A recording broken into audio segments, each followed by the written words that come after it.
Welcome everybody. So my name is Nancy Olmstead and I work for the state of Maine as an invasive plant biologist.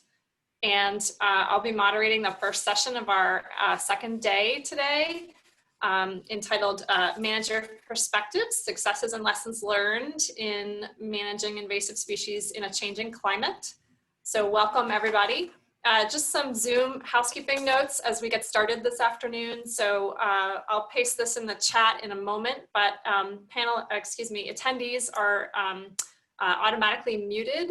And we'd like to ask you please to use the Q&A box at the bottom of your Zoom screen if you have questions for our presenters during the presentations today. Please use the Q&A box, and that will help us to direct questions to the presenters.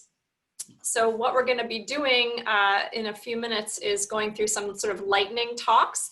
So we have a series of excellent presenters who will each speak for 5 minutes about a project that they were involved with.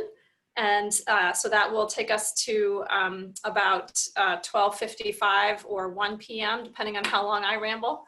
And then we'll have about half an hour for facilitated questions and answers. So please do add questions to the Q&A box. I'm in presenter mode, so I actually can't see the full, the Zoom quite the way you see it. But if there's a chat, please don't use the chat for questions. Please use the Q&A box. So I'm just going to advance to my next slide. Oops, that's not it. Let's try. There we go. To give you a sense of where we're going. So we have 1, 2, 3, 4, 5 fantastic presenters. And then we'll be going to our panelist session. So I'd like to introduce David Wong from the Massachusetts Department of Environmental Protection. David is going to speak with us today on a case study of freshwater invasive species in Massachusetts. Should climate change be blamed? And so I am going to stop sharing my screen. And so at this point, David, you should be able to share your screen. Thank you, Nancy. Can you see it? Yes, I can. Okay,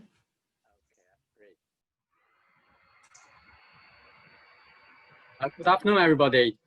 My topic is focused on freshwater invasive species in Massachusetts. As you may know, in Massachusetts, lakes, rivers, we have over 20 confirmed invasive species like zebra mussel, Asian clam, water chestnut, Phragmites, curly-leaf, poundweed, like a variable milfoil, Eurasia water milfoil, and so on and so forth. But I'm going to use one example, Asian clam, today to showcase how climate change has affected invasive species here in Massachusetts. Well, why Asian clam? About 6-7 years ago, MassDEP got a couple of reports say, hey, there are some strange clams in my lakes, rivers. They don't look like the native species. So in 2016, my colleague and I, we went to this little stream within the forest park in Springfield and just look, hey, look, all these little white dots, all these are the shells of this clam. And we took some samples. This is how they look like. Wow, they are pretty abundant there. And then look at this population dynamic. The young of the year is very, very healthy. Clearly, they have been there for a while, not just 1 year, not 2 years, probably more than 2 years at least. So that's how that happened. But then that's very shocking. Because go back to like 20 or 30 years ago, from my limited knowledge, I know that these species cannot over the northern boundary of New Jersey and New York. Now they are in Massachusetts. So what's going on? So then I went to USGS Amy Benson's website to see how this species from a national scale. So this is the distribution of this clam from before 1970. Okay, originally they start from San Francisco, but then most of the time they are in the southeast, not here. Okay, so then this is 1970, but then 1990, you can see still it's not in the northeast. Okay, then 2000, still no here. Okay, but then I try to work with some colleagues, U.S. Fish and Wildlife Service and some lake association, and try to figure out how many we have found so far. Okay, so 2017, in Amy's website, there are a couple there already too.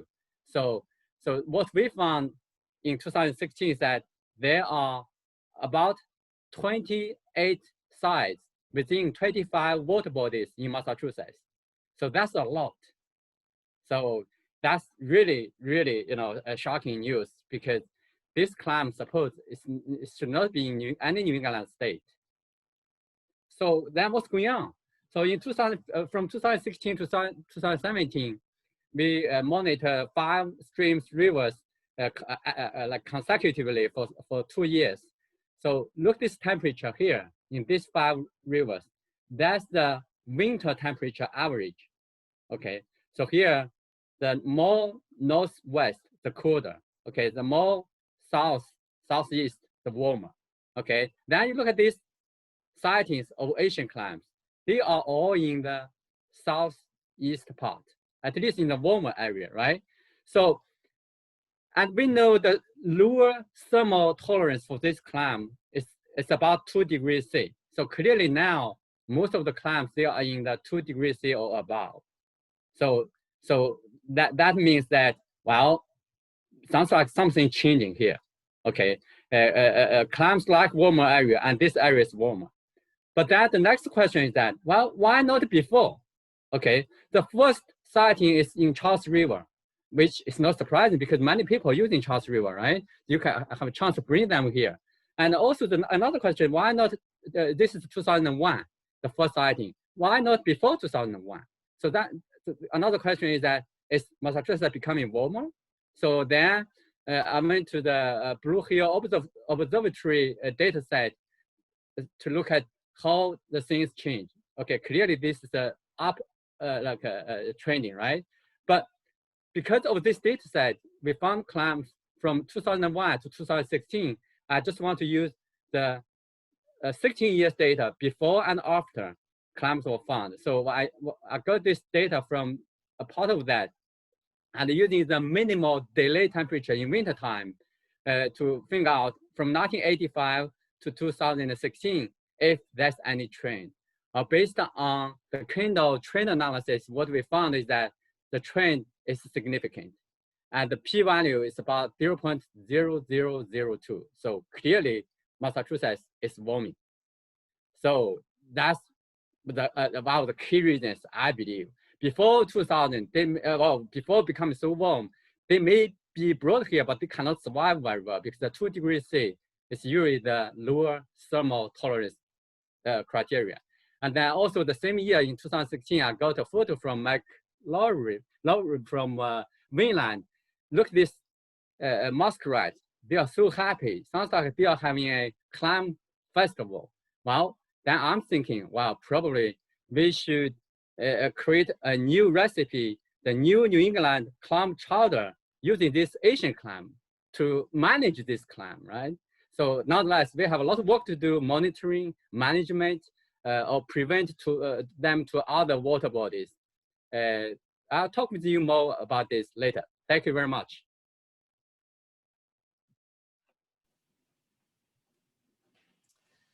Great, thank you very much, David, for that really interesting presentation. Next up, we have Brian Colleran. And so David, if you would stop, great, thank you so much. And Brian is going to talk with us about his work, or their work on invasive Japanese knotweed and related knotweeds as catalysts for streambank erosion. Take it away, Brian. All right. Hi. Yeah, so I'm Brian. I'm an independent ecologist. My story begins in the wake of Tropical Storm Irene in Vermont. After the storm, I saw scenes like this picture all the time when I was doing my field work. And in this picture, you can see that on a steep riverbank, for some reason, the knotweed slipped down the slope when nothing else did. I don't know what else to call it. I use the word slipped. The Japanese knotweed that I saw when I toured the state after the storm always seemed to be in close proximity with some really strange erosion patterns. And then arguably the most important thing I learned from that field work was that about 70% of the new knotweed plants I was finding originated from rhizomatous propagules, meaning that new knotweed plants spread by Irene were growing from a piece of a plant that had been underground upstream. So that sort of led to this paper that came out in 2020 that I was the lead author on, and the title slide had the full reference. And the most important part of that paper is probably this image, which outlines how Japanese knotweed catalyzes erosive processes. And to summarize the image, basically, knotweed crowds out the flora that helps to bind the soil while also catalyzing erosive processes, which then spread the knotweed downstream. Obviously, I'm leaving a lot out here, but 5 minutes. Anyway, so this brings us to climate change. Japanese knotweed is perfectly positioned to take advantage of a big storm and hurry along the erosion processes and then spread downstream. Scenes like this picture are going to be the result. A stream like this, it's well connected to its floodplain. There's no real reason for knotweed not to eventually take the entire floodplain. As the image shows, knotweed did take the floodplain. It's not in the stream, which is kind of funny. I thought it would be further into the waterway, but there you have it. I took this picture from a bridge on a road. And for now, that's not important, but I'm trying to do some foreshadowing. I'm going to come back to roads and knotweed in a little bit, and climate resiliency as well. So that previous picture that had, a decade or 2 decades or who knows how many years to allow the knotweed to grow out in the floodplain starts like this one. This particular floodplain forest after Irene, every single tree in the forest had a little debris pile behind it. And probably every other debris pile had at least one knotweed growing out of it. And so, this eventually develops into what you see on the previous screen. So my suggestion to prevent climate change from making knotweed worse is to keep track of the floods. Each new flood starts the timer on an early detection and rapid response window. Depending on the timing of the flood, you've got a full growing season or more, depending on the timing, to find new knotweed plants and get them and the propagules they grew out of the ground. No herbicide needed. We gave up on using tools. The easiest thing to do was just to dig with our fingers. As the previous slide suggests, if you know where one knotweed propagule is, you probably know where a few dozen more are, if not several hundred. So it's relatively quick, easy, and obviously cheap. So, as with all other forms of knotweed management, right, you're not too worried about the plant itself above ground. You're worried about what's under the ground. And so, luckily at this stage, they're really small. This picture has me holding it in my palm of one hand, and I'm just pulling out the trailing roots and rhizomes and reaching down for that propagule that it came out of. And the other thing too about this that's really good is that based on that work I did after Irene, about 86% of the propagules that we dug up were less than 10 centimeters below the surface of the soil. So in this loose sandy stuff, it's easy to get to it. Now, hopefully the connection between all this has been clear so far, but obviously I'm racing through this and it's really fast. But here's the takeaway in a nutshell. Invasive knotweeds have climate-related flooding as a main driver of spread. And the paper the presentation is based on argues that knotweed is a catalyst for erosive processes. So each flood, again, starts the timer on your window to respond to the spread event. And then you can get rid of the new populations quickly, easily, and with a relatively long window of opportunity with minimally trained labor. Digging things out by hand is fairly easy.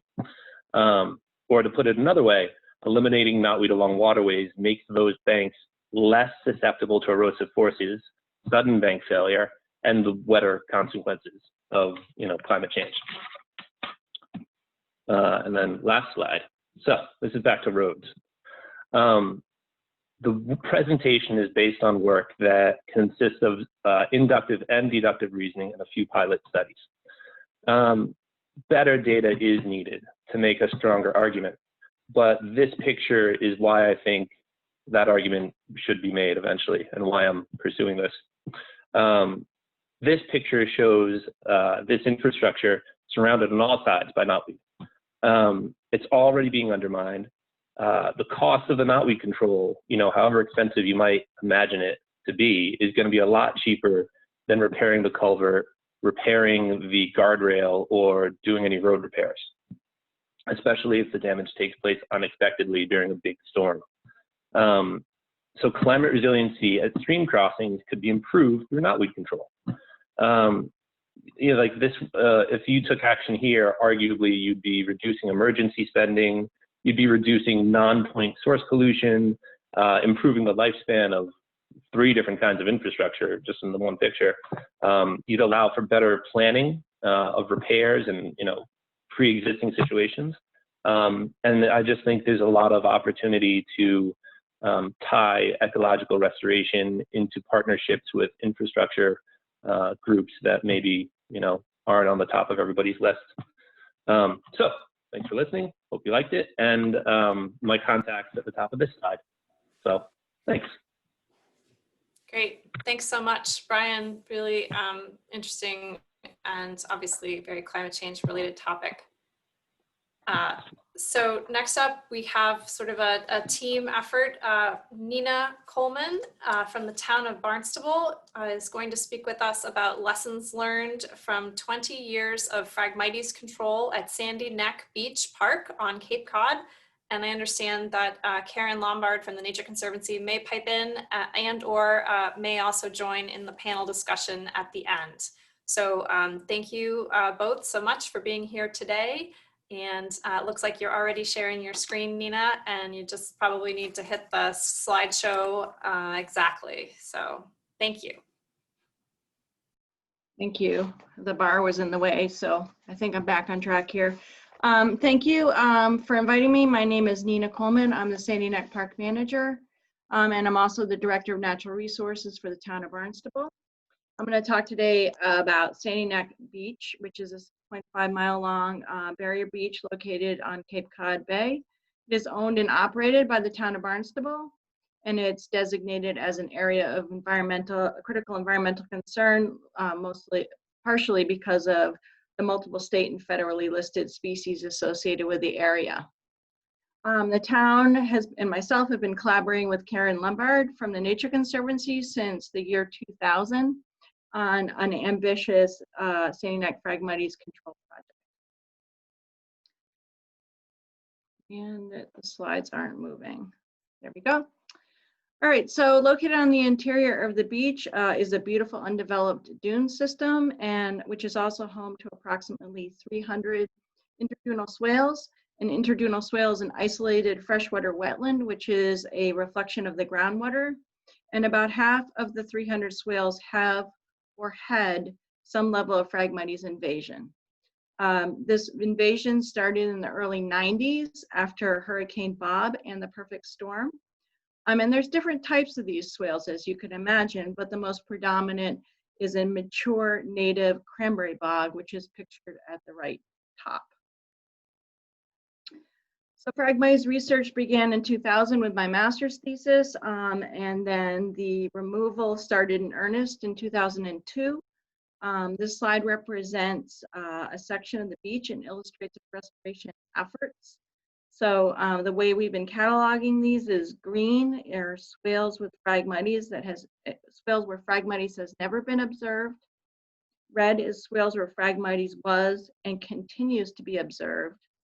Yellow are swales where Phragmites has not been observed in the last 5 years, thus considered restored areas. And also in orange is Phragmites stands along the seam of the salt marsh. So we've been doing your standard Phragmites removal using glyphosate. Most of our effort has been snip and drip, and that's because it was a young invasion, and we were doing this technique to protect the native plant understory. However, there were some heavily invaded brackish swales as well as the salt marsh stands that we did have to utilize a glyphosate spray, at least initially. On a side note, with regard to the heavily invaded swales, some of my research and our observations are that the key to to a speedy recovery of the native plants is the removal of thatch in those areas.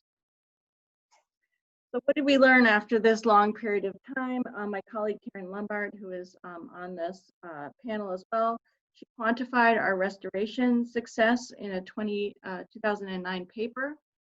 She looked at 99 of the swales that had been working on at that time. And pre-restoration, you can see on the left, these swales were approximately evenly divided between 3 categories: low, medium, and high Phragmites density. And then post-restoration in 2009, these swales had moved into majority no or low Phragmites categories. So that was 2009. Since that, we've definitely continued to move the needle in the right direction, where recently we were at a point where we would visit these swales and there'd be only a few immature stems presented every year. However, the lesson learned is that this project does need to continue on a sort of maintenance capacity in perpetuity if we want to continue with having a no Phragmites zone on Sandy Neck. This maintenance capacity is at a greater reduced use of chemicals and also staff time allocated.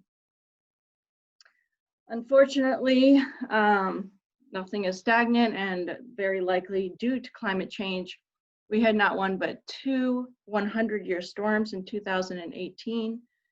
This caused extensive saltwater storm surge into the interior of the dune and flooded the swales.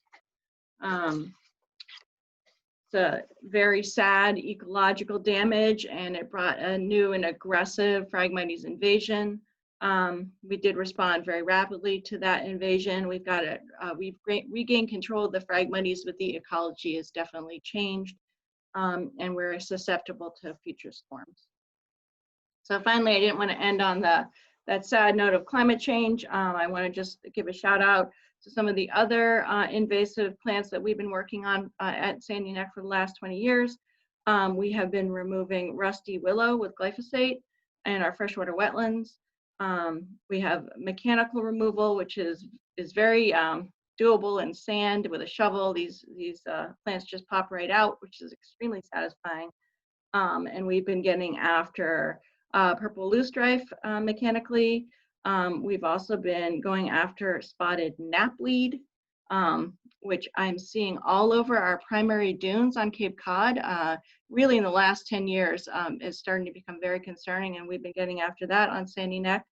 And also finally, a very tricky panicum.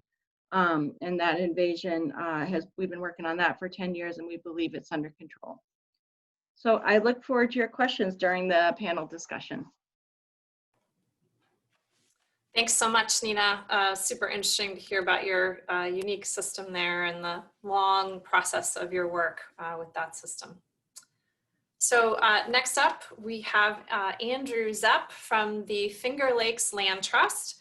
And Andrew is going to speak with us regarding factoring invasives, deer, and climate change into conservation and restoration efforts in the Finger Lakes region of New York. So thank you, Andrew, for speaking with us today. It looks like you've got your presentation up and you're all set. Yeah, good afternoon, everyone. I'm just going to share how our organizational priorities are shifting in response to understanding more about invasives, deer, and climate change. And just for context, this is the portion of New York extending from Pennsylvania to close to Syracuse and Rochester, New York. My land trust is a regional organization that works in 12 counties, about the size of Vermont. We have about 36 nature preserves that are open to the public that I'll primarily be talking about, but we also hold about 153 conservation easements and do a lot of work transferring conservation land to government agencies. So in terms of context, one thing that's important in the management decisions, we're always adding stuff. So part of our challenge is we're expanding our commitments, and our stewardship staff, what they undertake is always tempered by this expanding portfolio. So that's important to take into account. Also, with toxic algae, cyanobacteria outbreaks in the Finger Lakes, we're also getting more involved in water quality projects. But with that said, the protection and enhancement and sustaining native forest is a big priority, and also in some cases restoring forest.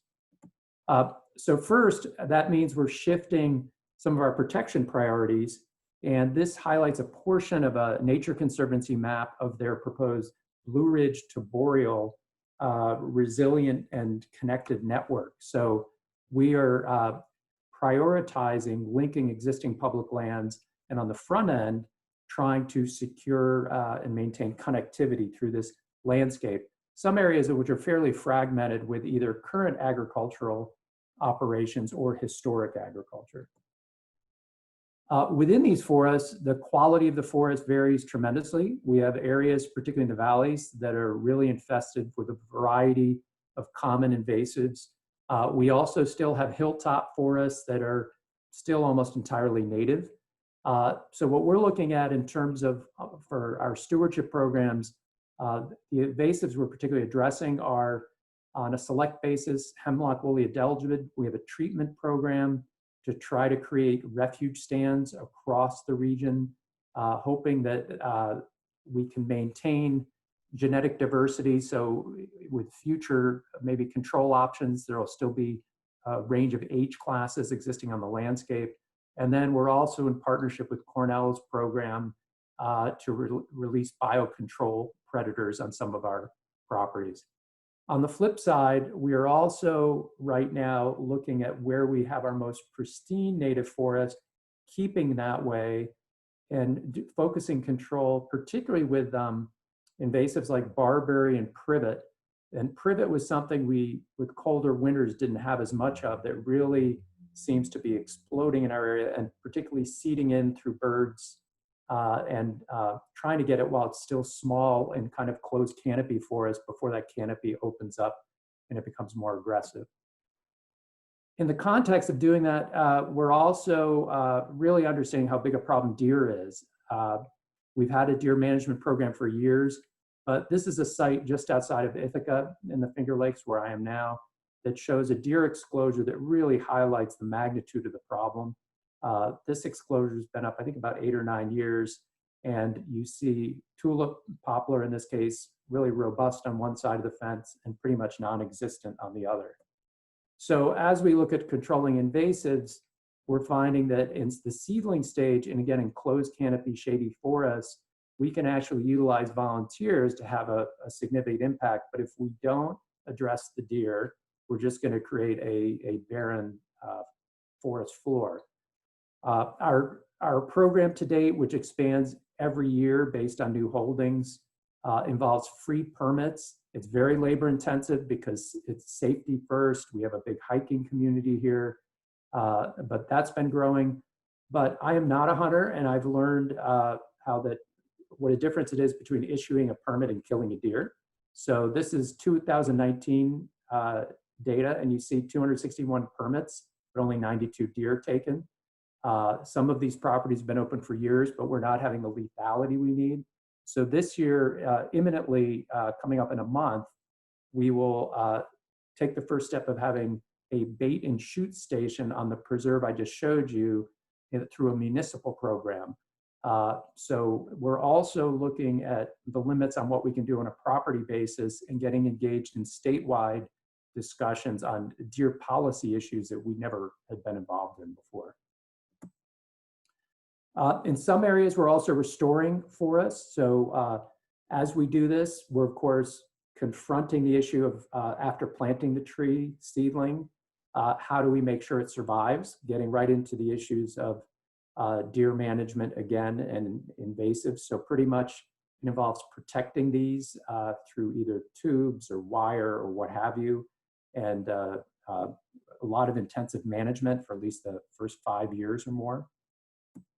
And as we look, what you just saw was a planting we did this fall of 650 native trees and shrubs on the shores of Otisco Lake. And we are taking climate change into account. So these range maps highlight that within our region, we have extensive areas of sugar maple, but also in a similar niche, we're the northern end of the distribution of tulip tree. So in this case, at that site I just showed, we planted both, but are favoring those species that are native to our region, but at the very northern limit of their range, expecting in the future that they will likely displace some of the species like sugar maple in this case. And we're learning as we go. This is very much a process where we're seeking guidance from folks with more experience, but managing by successive approximation.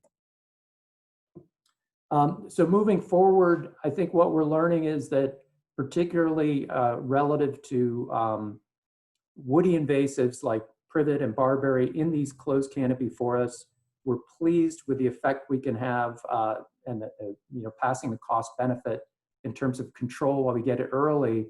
But if we don't address the deer overpopulation issue, which has been getting worse, here in New York, there's been a lot of attention paid to kind of addressing suburban deer. But what we're seeing is that in these more rural areas where there are hunters who would think there is not a problem, we're still not seeing the regeneration. So we're really starting to allocate a lot more of our effort to the deer overpopulation issue.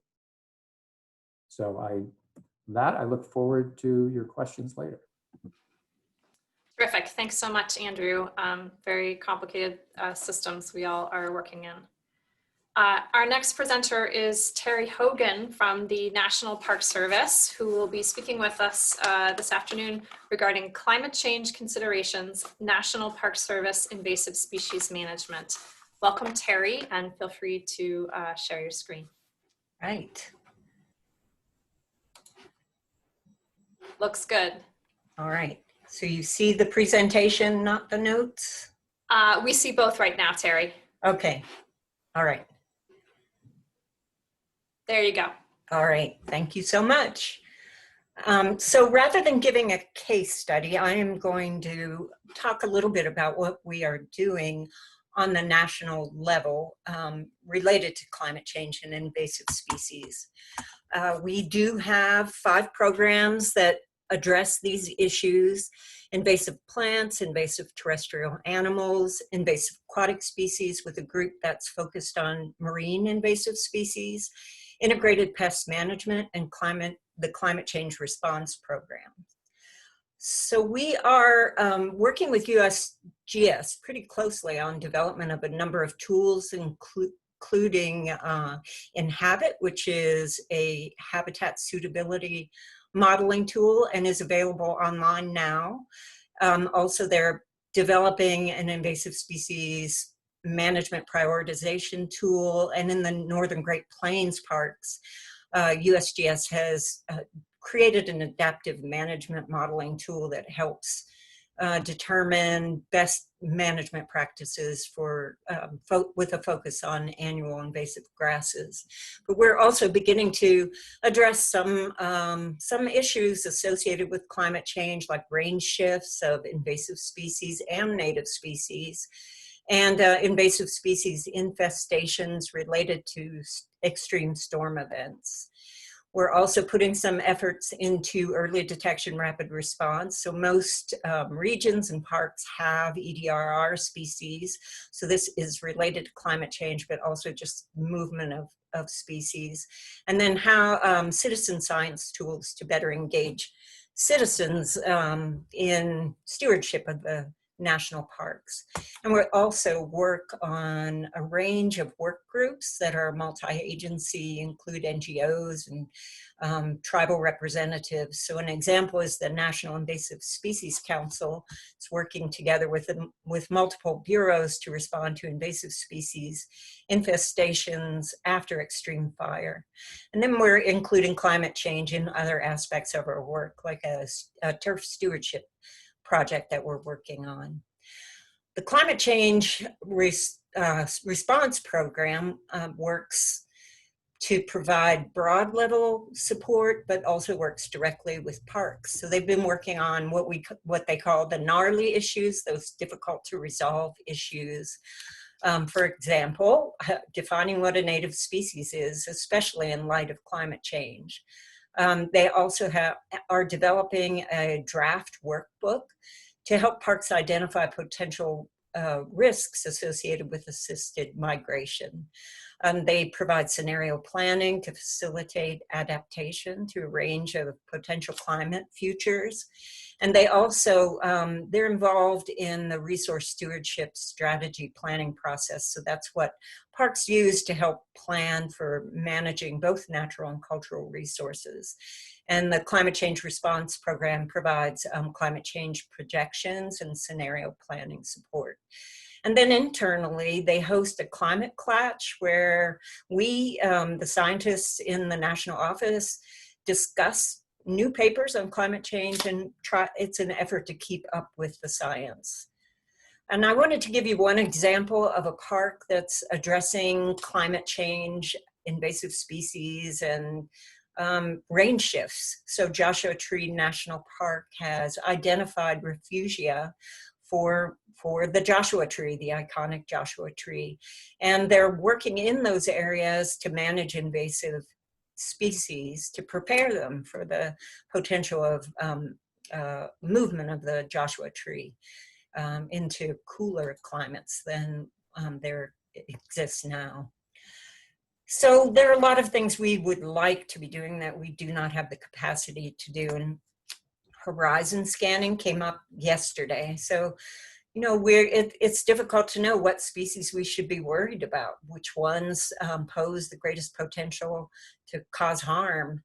We're curious, we want to know more about potential range shifts and which habitats might become more vulnerable, which habitats and ecosystems may become more vulnerable to species invasion in light of climate change. We would like to know more about vegetation and animal migration across landscapes and elevation.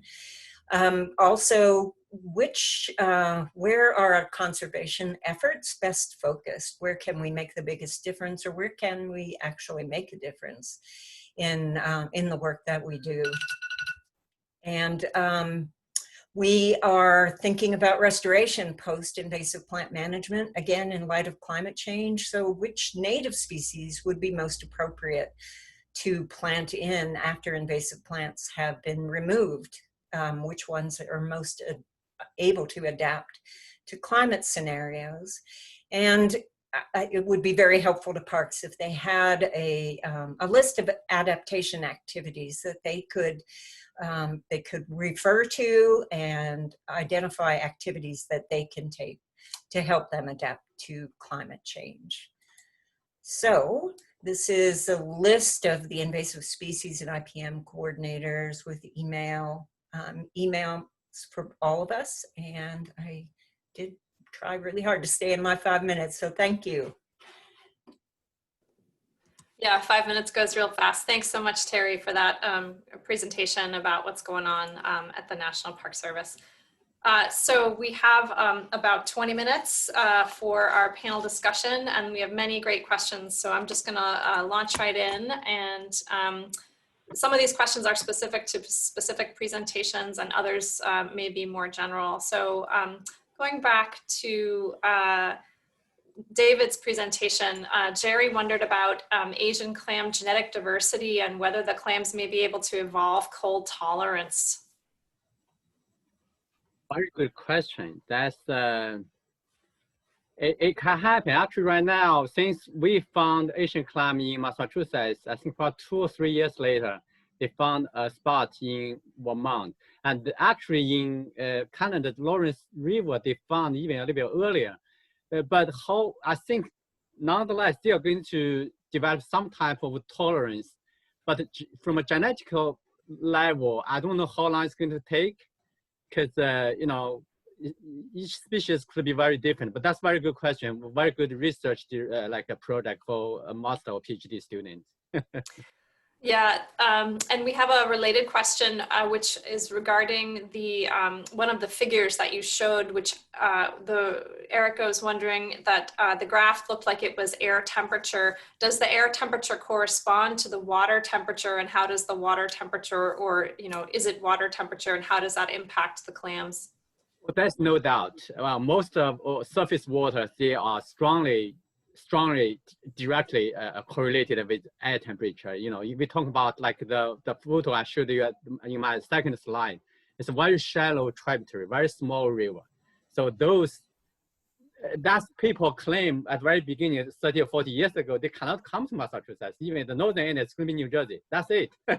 But sometimes, like if you talk about specific waterway like Lake George, it's so deep, right? At deep of that lake, clearly you don't have that criteria of 2 degrees C. It's going to be much higher, the temperature much warmer than 2 degrees. But we're talking about generally speaking, because that's the like the big picture. But the question to your the answer to your question, yes, they should strongly associate, except those large gigantic lakes like Lake George, like Coleman Reservoir or something like that. Yeah, great. Thank you, David. We have several questions for Brian Colleran regarding the knotweed presentation. And one of the questions has to do with knotweed not being very shade tolerant. Jerry asks, can overstory shade be increased through managing other more favorable species in these habitats, and will that impact the knotweed? Yeah, my feelings about knotweed are definitely biased. I think it can overcome just about anything you put in front of it. So it might grow slower in the shade, but it's going to grow. But I'm biased, like I said. So maybe some other people have some more hopeful opinions than I do. Any of our other panelists want to address knotweed in shaded environments? I've been working on a patch near my house for 3 years in the middle of the forest. And in a way, it's not as robust as those stream side populations. It's still doing its best, Yeah. Yeah, I share Brian's view. Yeah, so it sounds like people have a variety of experiences with knotweed persisting in the shade. I was curious, Brian, if you could say a bit more about knotweed as a catalyst for erosive forces. Could you explain what you mean and what the mechanisms are for that? Yeah, so the big question hanging over my opinion here is whether knotweed is the driver or the passenger. And I'm falling down on the side of it being a driver rather than a passenger. And the reason I think that way is that I see 3 different separate and related processes going on. So, knotweed grows up and, there's no ground covers left, right? So when it rains, if you've got a slope, you've got, channelization and basically raindrop plinko. The stuff just runs through and creates channels. So you've got that overland erosion. By eliminating the root structure, the variety of depths and structures that go with all the different species that normally would be in place, below the rhizome mat, you've just got an opportunity to scour something out with no resistance. And then the weakest opinion is that I think that because the piece is breaking off from the bank edge of the rhizomes hanging out over the stream are so small that they must somehow encourage erosion in their own right. Because, if you imagine the creep of erosion into a stream bank, these pieces aren't breaking off at like 2 feet, 3 feet, 4 feet long generally. They're more like, soda cans or a 6-pack, and so my opinion there is that I think that somehow the waving around of the rhizomes in the stream is sort of creating a little mini like vortex. And so it's sort of eroding itself as it spins. It kind of does a screwdriver kind of move and drills its own self out.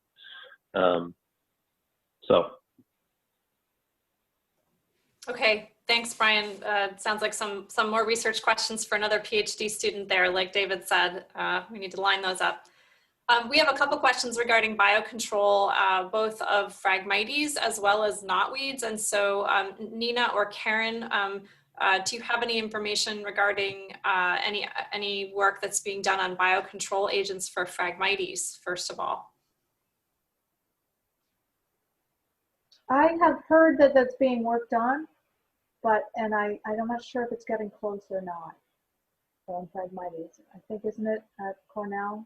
With Bernd Blasi, isn't he working on Phragmites? Others may know more.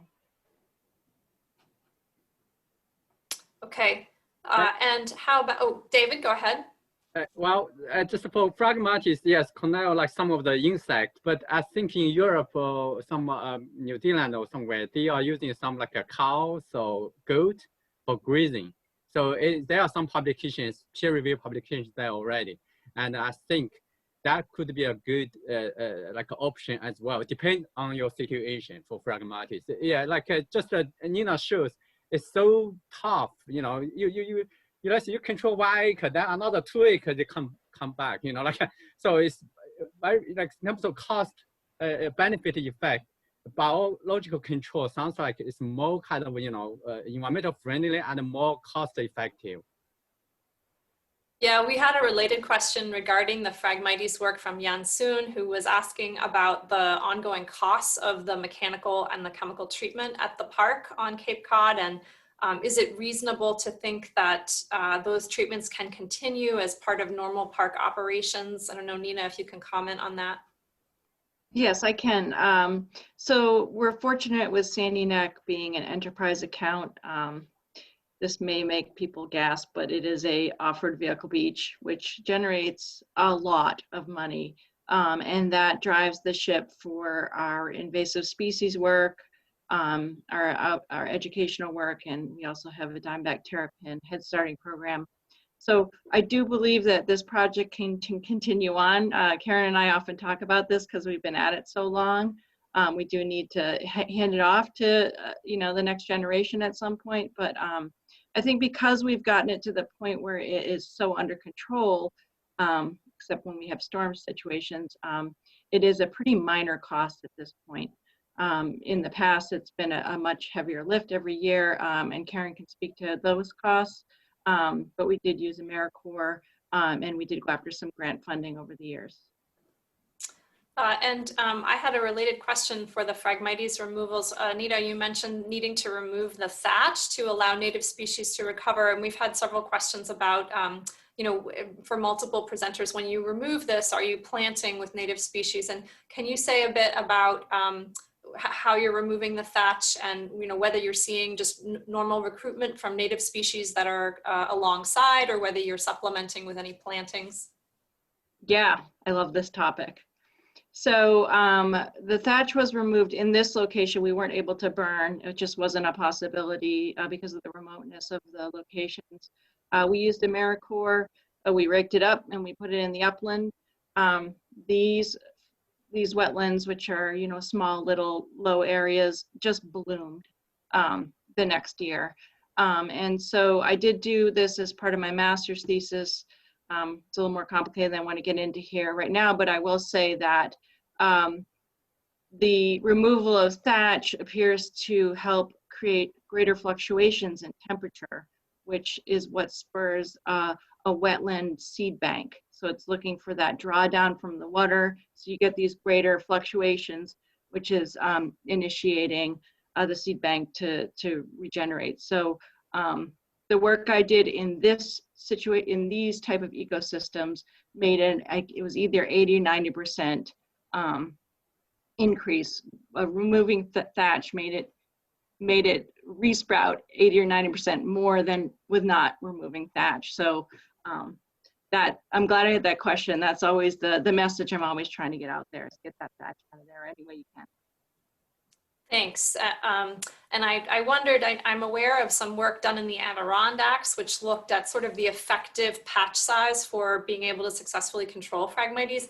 And they concluded that they were using, I think, just herbicide treatments, but they concluded that the effective patch size was very small, that you had to be starting with a fairly small patch to really have success over their time frame, which I think was about 7 years. Did you do any evaluation? I know you showed density, but how about patch size? Did you find any patterns with the initial size of the patch and your success rate, or how long it took to get this patch under control? Well, these are finite patches, so I think that there's something about those swales. They're very small, and they're finite. So although they're probably all the same individual, interconnected under the ground, we would attack each patch as one individual at each treatment effort. And so, like the heavily invaded swales, we would hit that with a spray for a couple years in a row.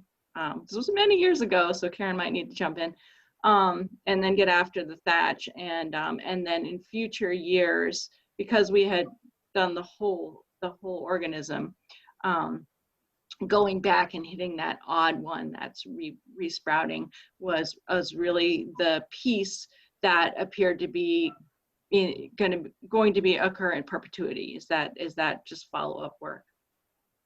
I think the density was more important to getting, that slowed the getting rid of the Phragmites. The ones we were able to eradicate were the ones who were very light, at first, very low density, and had, pretty much 100% native cover underneath as well, in the low density situations. So I think it was more related to density, but I know about that Adirondack study, and definitely if we had had big areas of Phragmites, it would have been, I think, much harder.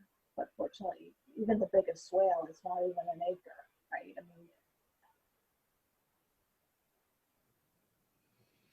Great, thanks. There were multiple questions regarding the program, Andrew, for the removal of deer and sort of how to coordinate the hunters. Wondering, would there be conflicts between hunters who have been issued permits and the bait and shoot station, or how you were managing also the adjacent landowners, any concerns that they had? So if you could just say a bit more about those programs. Yes, and first, we've had a hunting program in place for more than a decade, and we have 3 full-time stewardship staff with an extensive volunteer network, but I would say it's one of the most labor-intensive things we do, because what we're coming from, and we haven't done this bait and shoot, it's scheduled for next month, which is kind of Ithaca, New York has a strange localized January legal state gun hunt, which is unique in New York State. So the reason it's in February, March is it's a time that the calendar worked and for the town and the state. But we haven't done it yet. So a couple things. First is we didn't jump to bait and shoot. We focused on sport hunting and built those relationships with all these hunters. And it's a free permit system, but the people have to meet, they have to report. So it's a big labor commitment. What I was mentioning before going to the next step, though, and what's become a much greater focus for us is documenting damage. So we are making it with a new preserve standard operating procedure to, put in an exclosure and to document what is happening and be able, in this case, we showed that exclosure to the town of Ithaca board that was not racing to create a deer management program, but was kind of, people were asking the town to do this municipal program. And they're thinking, oh, well, and that very graphic evidence pushed them, I think, to do it. In terms of neighbors, as fate would have it, we need to put this station fairly close to a property line. Neighbor is a big hunter, hates this idea. So we tried to sell it as good as we could, and not too happy. But at the same time, we're proceeding. And again, with the community, again, safety first. The key is locating it away from anywhere where there might be problems. And thus far, because it's a small number of people involved, and here in where I live, there are lots of hunting opportunities and that we're able to provide. That thus far, in February and March, there hasn't been a problem with the balance of how many hunters we need, which is not too many for this bait station, and too many people being interested. That could change, as we proceed and have to figure out some selection process. Great, thanks for sharing your experience with that. Sounds like a tricky thing to manage, but obviously important. We had a question which I'll direct toward Terri, if it's okay. Terri, we had a comment regarding sort of long-term monitoring and whether parks or some parts of parks might need to be just left alone without management to see sort of what happens. And I'm wondering, I know the National Park Service has various procedures in place for long-term monitoring. If you could just say a little bit about that and how that might relate to treatment or non-treatment of invasive species. Yeah, so we have an inventory and monitoring program that sets up long-term monitoring in almost all of the national parks, not all of them. So that's been going on since the early 2000s.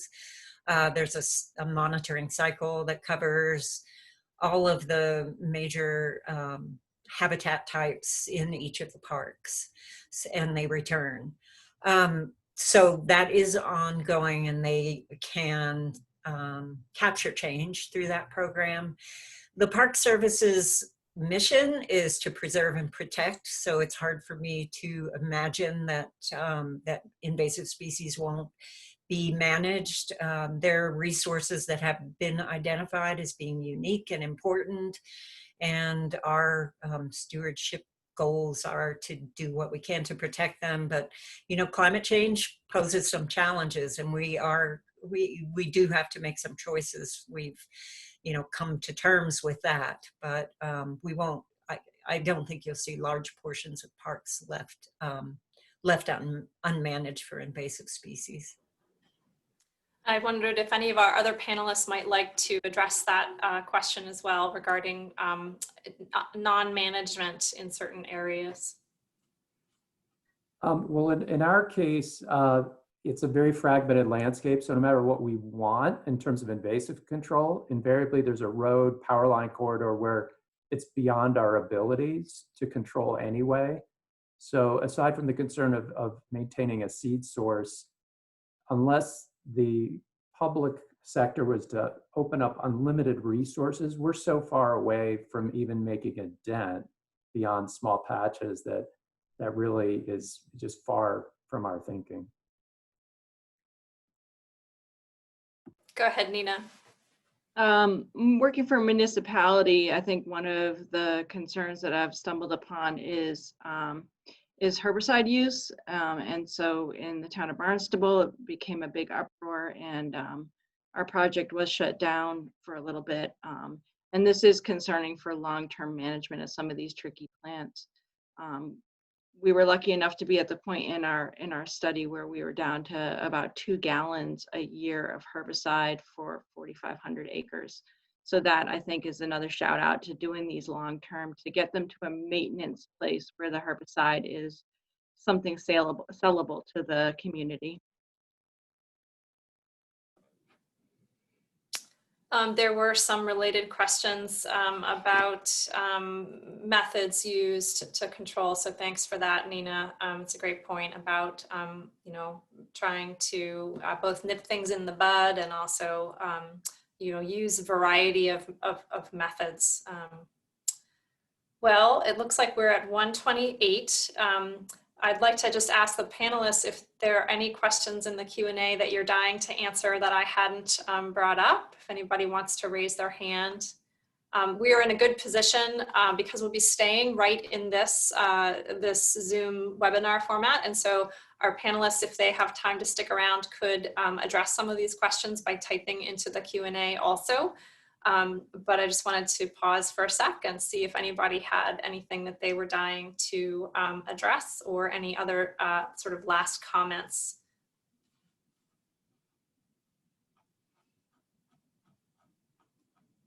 Okay, David, go ahead. I just reply from somebody from Minnesota. They just found the first Asian clam in Minnesota. Minnesota is much colder than Massachusetts, that. So clearly the clam is moving, northernward, that's for sure. And that's very good comment. Thank you. And if our panelists are willing, I know many of you shared your email in your presentation, but if you're also willing to chat your email to panelists and attendees, That way folks might be able to reach out to you if they had additional questions, if you're comfortable with that. And with that, I just want to say thank you so much to each of our panelists for taking the time today to tell us about their successes and lessons learned and frameworks. And reiterate that we are recording these sessions and that they will be posted to the RISCC website once they are cleaned up. So bear with us, that might take a couple days or so. And the next session on treatment strategies and efficacy in a changing climate will be right here. So just hang tight. We do have a 5-minute scheduled break from 1:30 until 1:35. So you're welcome to mute yourself and turn off your screen and join us back here for our next session at 1:35 p.m. And thanks again to our panelists.